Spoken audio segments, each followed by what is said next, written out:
Arizona and California homes use more than 1 million gallons of water a day. With the goal of educating homeowners, many public gardens are sharing their experience and advice on how they conserve water, so residents can try these out in their own home gardens. Cronkite News reporter Hailey Forbis shows us how they are doing that from our Los Angeles bureau.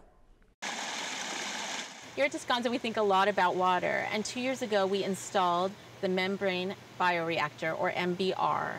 It's really a water filtration system. It allows us to take wastewater from the gardens, put it through a system, and it comes out ready to water the plants. Descanso Gardens is one of the many gardens that are doing what they can to conserve water.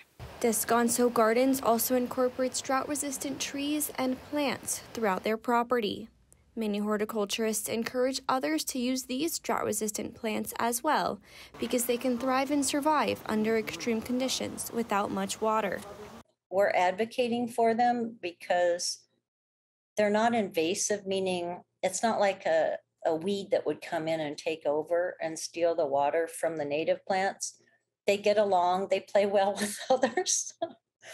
So some of them, and after the first couple years, we completely turned the water off after planting them, and they're growing and they're doing great right now on no supplemental water at all. Desert Botanical Garden in Arizona is another garden implementing water conservation efforts that will ultimately reduce water usage.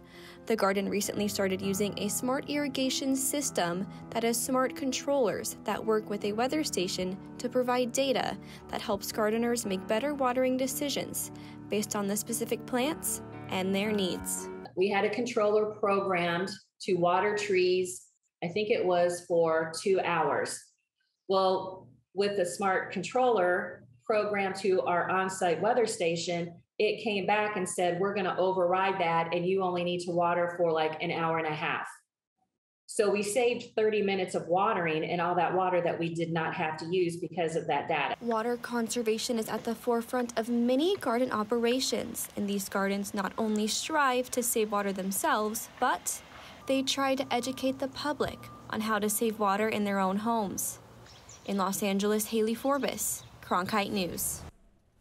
Just like gardens can conserve water, we can conserve water ourselves. Desert Botanical Gardens has resources called Desert Landscape School on their website where you can learn some simple tips and tricks to conserve water.